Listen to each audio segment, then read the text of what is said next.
Matt Miller with IT Freedom. I have a talk for you today called Scaling Without the Growing Pains, How the Right IT Can Get You There. So I've been with IT Freedom for about 10 years now. I'm the Chief Development Officer, but I've had a lot of different roles at the company, starting on our front line as a frontline technician on our help desk, network engineer, engineering manager, now business development, where I spend most of my time talking with our clients and prospective clients about what their IT problems are and how to solve them. So I have quite a bit of experience with this. I think it's going to be interesting, especially if you're in the kind of small business world, and most especially if you're looking to build a company that'll scale up. That's really what this talk is going to be about. So with that, I'm just going to go ahead and jump right in. So business IT is getting easier. There's some headlines here. These are real headlines. You've probably heard this before. Most people in business probably have heard this before, that IT is getting easier.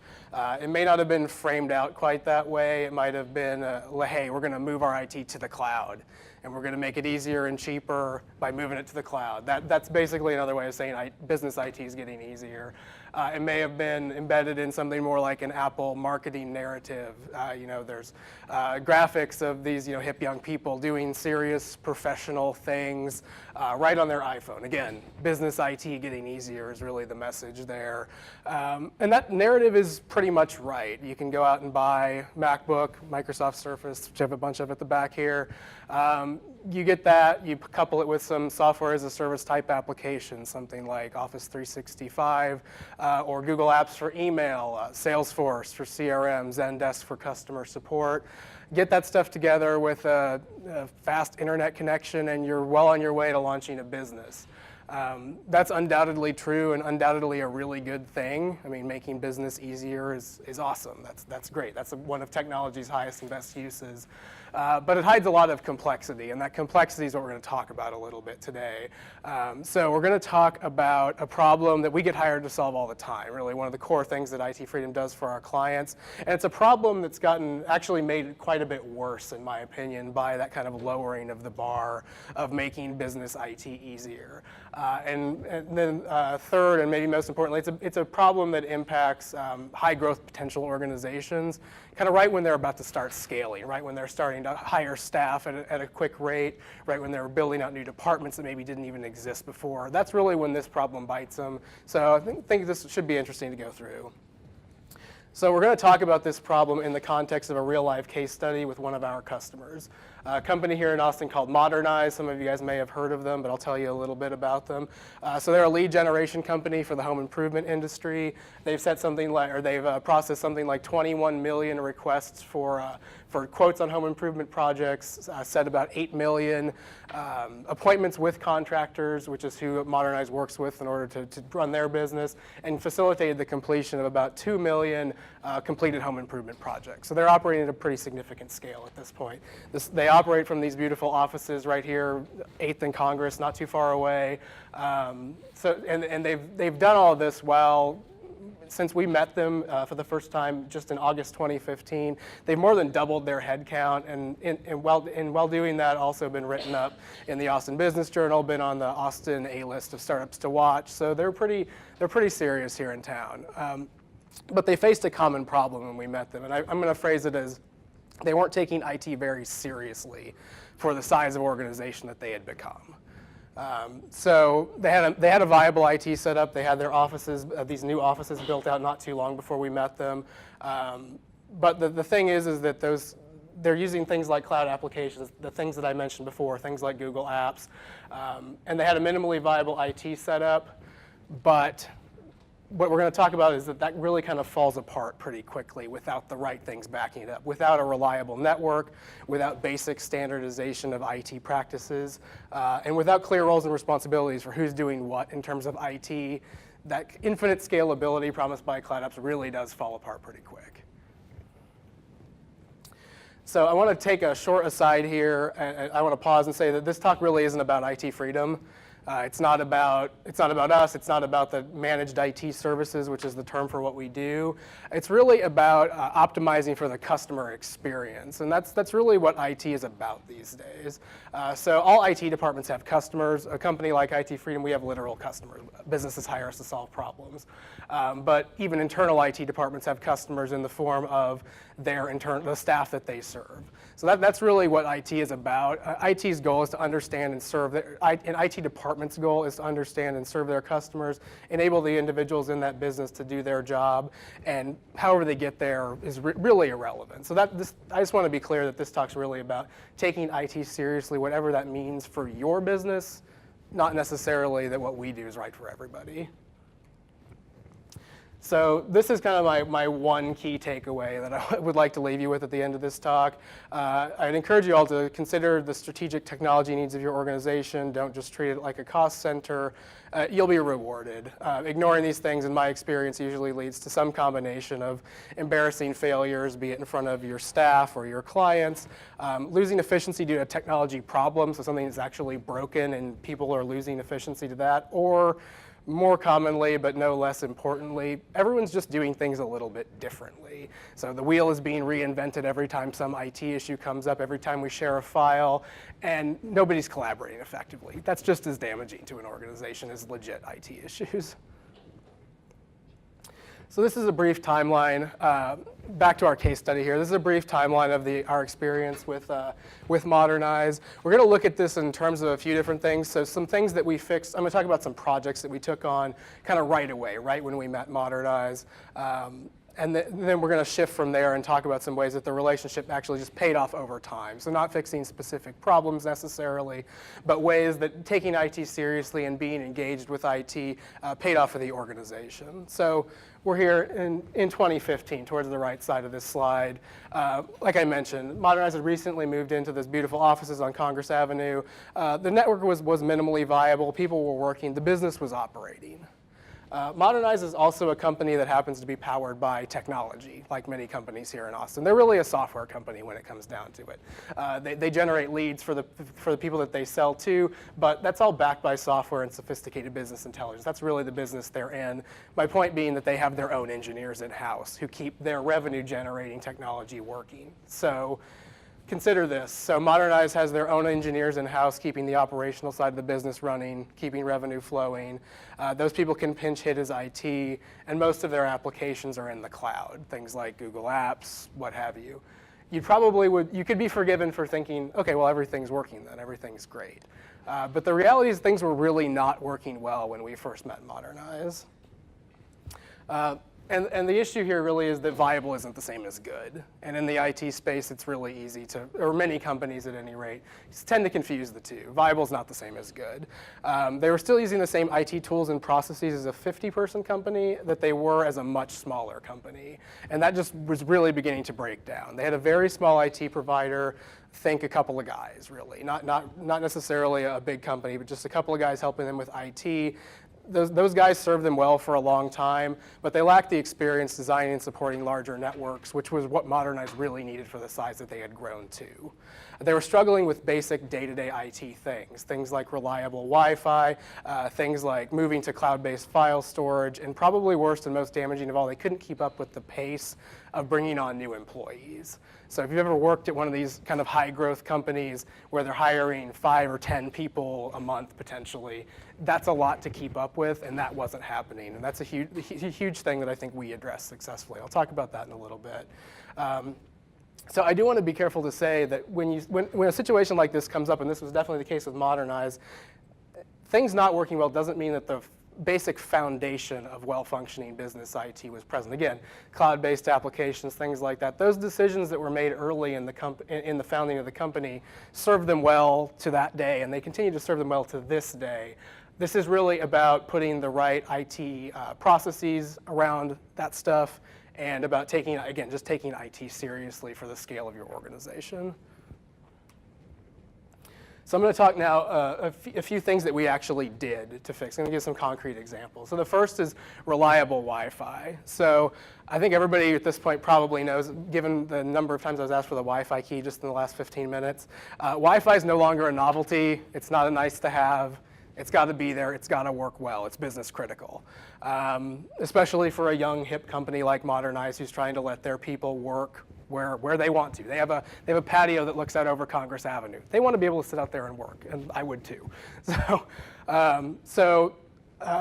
Wi-Fi is something that's also taken for granted at this point, but it's not especially easy to deliver. So even just consider your home Wi-Fi.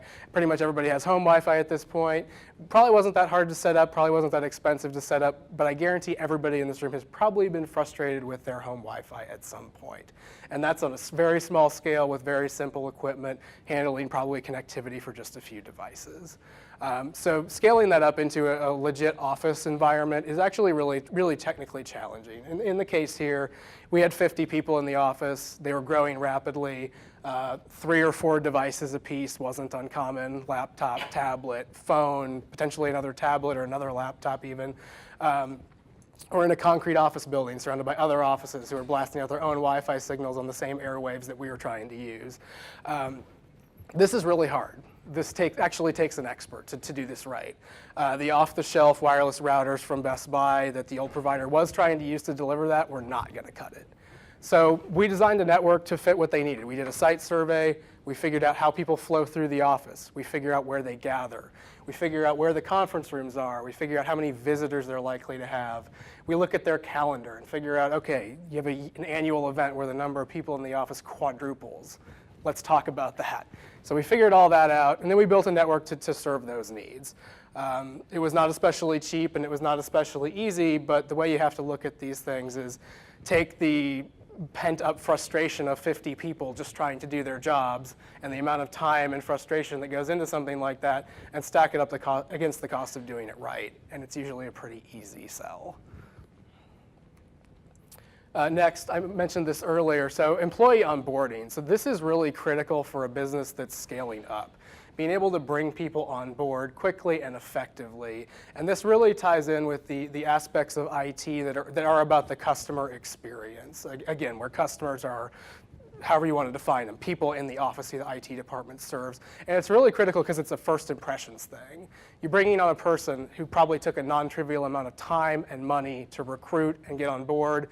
And if the first thing that happens when they get there is that their computer is missing or half set up, they can't log in, that's a really bad first impression, and that's going to stick with them.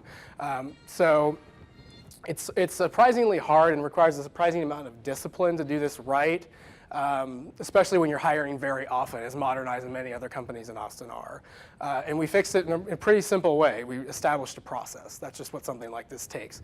Figuring out a concrete process for figuring out what kind of login accounts does a new hire need, on how many systems, what kind of computer do they need, or in the case of engineers here in Austin, what kind of computer do they want? Because that's a big deal to a lot of people. Things as simple as what's the preferred name that they want in their email address? Do they want a shorter version of their first name? Because if we catch that up front, we don't have to go back and fix it later after they've complained and it's a whole thing. Getting into these details really matters. Things like average turnaround time from offer to start date. How long is that? That dictates how quickly the IT department has to be prepared to act. Do we need to keep a big stack of computers in the closet somewhere so that we can turn them around really fast, or can we order them on demand? Things like that. So these are really unsexy questions, I freely admit, but they're really, really important for a business that's growing as fast as theirs was. I love this picture. This is actually in Modernize's office. I just use this picture because I really like it. But we should talk about a little bit of a different take on the user experience here too. So not just on the end users, but on the staff who are responsible for coordinating those end users, coordinating IT for them. In Modernize's case, that was their office manager. She is a key coordinator for IT and then about 1 billion other day-to-day things in their office. She has a very wide portfolio of tasks. And when we first met them, she was spending about 8 hours a week chasing IT issues. So not solving IT issues, she's not a technical person, just chasing the people who are supposed to be solving them. That's 20% of her working hours doing a task that should be as close to 0 as possible. So that's kind of insane. And the benefit came in once we got a proper IT organization in place, a proper process in place. She reports that number is down to 30 minutes a week. So that's a huge improvement. That's an extra 7.5 hours a week that she has to serve other more important things in the office. That's not just a simple calculation of efficiency ROI. This is her having more time to make things better in the office. She's more likely to be retained for the long term when she's not having to be that frustrated on a day-to-day basis. That's a big deal for a key employee who's a huge part of your organization. So the last big project that we kind of took on right away when we met Modernize, we unwound I'll call it fairly ill-advised migration to cloud-based file storage. So I think everybody probably knows what I mean when I say cloud-based file storage. I'm talking about things like Dropbox, Google Drive, there are a million of them. We use those tools and we love those tools when they're set up correctly. And that was kind of the issue here that we had to unwind a little bit. So you've all, again, probably heard the phrase, just move it to the cloud. It'll be super simple. This is going to be great. We'll just move it all to the cloud. That's a great ambition, and it's really easy advice to give. But in this case and many others we've dealt with, that ambition sometimes gets ahead of reality. So that's what we were dealing with here. So attempted to move to Google Drive. And whenever you move to a tool like that, there are going to be subtle differences in how it behaves versus, say, an in-house file server. It's nothing that's necessarily deal-breaking if the project is planned out right and users know what's going to happen. That didn't happen in this case, and we had to unwind it a little bit. So users not having clear expectations for what was going to happen when this change came about was a big problem, and it kind of caused these ripple effect across their whole organization. But the deal breaker really came in with their finance department specifically. So finance people use complex spreadsheets all the time. They live in them. They're not the kind of things that you're going to drag and drop into Google Sheets, the in-browser version of Excel. That's not going to cut it for finance people, and they really don't like it when you imply that it might. They really need the full version of Excel. And even when they were trying to share these spreadsheets using Google Drive, so native Excel spreadsheets using Google Drive, they get caught up in things like the lack of file locking. So they're saving over each other's changes and getting really mad when they're losing work. File changes don't necessarily sync in real time as you would expect with an in-house file server. That's another subtle difference that people just need to be prepared for, and in this case weren't. So anyway, long story short, we ended up unwinding this by kind of going back to doing it the old-fashioned way. We set them up with an in-house file server that met their expectations, that fit their workflow. And I call it old-fashioned not to be regressive about it, but to kind of point out that a lot of the times IT is about having experienced advice to give even more than it's about technical prowess. So the Google Drive solution or any sort of forward-leaning solution is something that a lot of IT people really kind of fall in love with. But having the ability to give experienced advice that really fits the needs of the organization is kind of a whole different thing. And that's really key, again, for an organization that's growing fast, that's moving quickly. That level of experienced advice is very important. Okay, and we should finally talk about some kind of behind-the-scenes stuff that we did right away. Again, for Modernize when we first met them, and we do this stuff for all of our customers, and it's stuff that really any good IT department needs to do in this day and age. So this is about the proactive things to make sure that the network is up and running and things are running smoothly. And that sort of helps users forget the IT department is there. That's kind of a part of our business is that things are sometimes best for everyone involved when nobody knows we're doing anything at all. I'm talking about things like network monitoring. So we know about a problem when it happens, not when somebody calls about it. This comes into special force when the problem happens at 3 a.m. And it could have been fixed at 3 a.m., but without these sorts of monitoring tools in place, you find out when someone at 8 a.m. calls and they're very upset that they can't work. So network monitoring, automated and bulletproof backups of business data, so that if there is some kind of calamity, a server crashes, a building burns down, you're not completely out of business, which is not unheard of in this day and age of data-driven businesses. Standard and secure ways to work from off-site, a standard and obvious process for getting help at 11 p.m. when something absolutely has to get done, but the program just keeps crashing. Providing stuff like that's critical for IT departments. Again, it's nothing sexy, but it's really important. So we're back to our timeline slide. We're going to fast forward a little bit here, again, kind of past these set of projects I was just describing that are things we did right away for Modernize, and to some ways that over time, how the relationship and how really just taking IT seriously really paid off for them as a business. So that's what we're going to talk about now. So I should mention at this point that Modernize was originally known as Home Improvement Leads. They came to us about 5 months into the relationship and said, we're rebranding. We're going to be called Modernize from now on. Got a call from the senior director of engineering over at Modernize telling me this. If you've ever been through a rebranding, there are lots of things to consider, a tremendous amount of things, and I won't even attempt to go through them all. But one of the things here, and this was kind of the sticking point that we got the phone call about, they're of course going to use a new domain name, modernize.com instead of homeimprovementleads.com. And changing that out in an email environment, in this case they were using Google Apps for email, is not as easy as it sounds, or as easy as frankly it probably should be. It's not a matter of logging into some web administration panel and deleting the old domain name and sticking the new one in.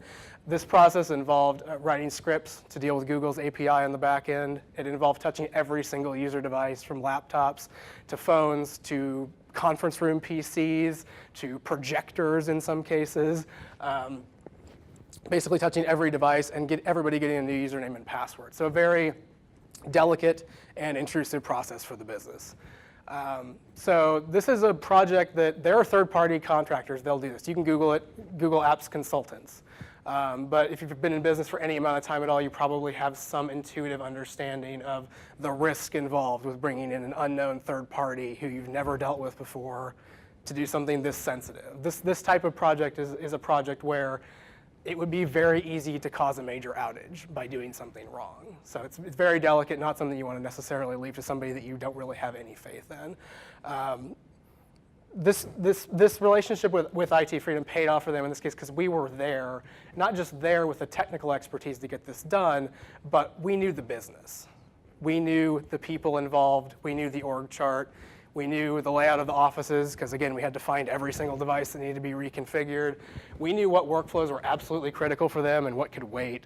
We were able to bring that pre-existing knowledge to the table and get this done in a relatively low-risk fashion without any downtime at all.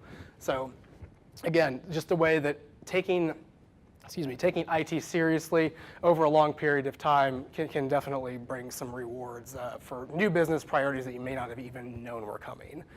And this is a good time too. I mentioned the senior director of engineering is the one who called me about this project. So he has a high level responsibility for IT, and before we really got involved with Modernize, he spent a lot of time involved with the day-to-day IT stuff.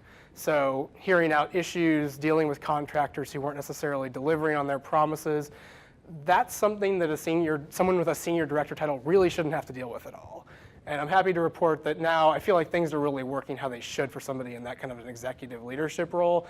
He gets involved when there is something like this. There's a new business priority. Something is changing. We're going to do something to make the business better, not just to solve day-to-day problems. That's really the only time he gets involved with IT now.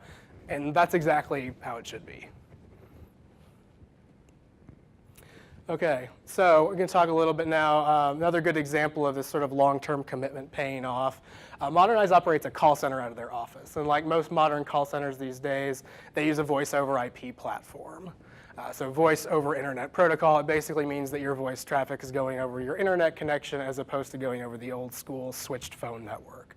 Very common these days and practically taken for granted, but delivering voice over IP service really isn't easy. It's very technically challenging, and just to give you a sense of this, consider for a second if you're loading your favorite web page or buffering a Netflix video and it takes an extra half a second to finish that. You probably don't even notice. It's a minor inconvenience at the very worst. But that same half second of lag on an interactive phone call means the service isn't working at all. It's just broken. You can't carry out a phone call with a half second of lag going on. So delivering that type of voice traffic over the same network that is loading all those web pages and Netflix videos and 1,000 other things is pretty hard to do. So at one point during our relationship with Modernize, they're starting to have problems with this voice over IP phone system that drives their call center. At one point, they were incurring up to 50% downtime. This is 50% downtime for an organization within Modernize that was actually revenue generating. So that 50% downtime for any part of your business is unacceptable, but for a revenue generating component, it's doubly so. So we obviously started taking this very seriously, trying to figure out what's going on. Our first suspicion was that it was something with the network. I explained some of the complexity there already. Fortunately, we had our monitoring tools and all the other stuff I was just talking about already in place. We were able to do some testing, get it down pretty quickly. Okay, it's not the network. So what's going on here? We started digging in further. We're looking at working with the voice over IP vendor who provides this system for them. The type of system is it's based on what's called a soft phone, so there's not actual handsets on desks, it's actually an application on their computers, and then they have the wireless headsets that they use to make these calls with. So we're looking at software updates, we're kind of bug hunting with this vendor.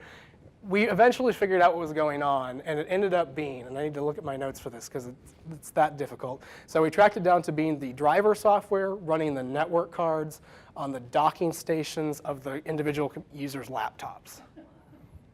That's where this problem eventually lied. My point just being that that's not something that the user figures out on their own. That's not something that even a part-time IT guy figures out on his own. This requires a dedicated level of IT support, escalation to engineers who can really dig into stuff like that. That doesn't get solved any other way, is my point. Okay, finally, or not quite finally, but we're getting there. So the work really never stops for us. We're supporting our customers, we're advancing their networks and trying to help advance their business priorities, keeping our customers secure. This is really a full-time job in and of itself. So, and again, these are things that any IT department now needs to be doing and taking really seriously. So ever more advanced network security is one of the things we take really seriously. There are risks, new risks online emerge every day. Things like CryptoLocker, ransomware, which is a whole talk unto itself, but which some of you guys may have heard of. Spear phishing emails, again, somebody may have heard this, the one where your CFO gets an email that appears to be from the CEO saying transfer $1 million to this numbered account. This happens, you can Google it, it really does. So protecting against things like that, protecting against hacking attempts delivered through the web browser, which is one of the most common ways that computers are compromised. The security part of our business is almost a business unto itself, but also for these highly scalable companies, they need to start taking other things seriously as they scale up.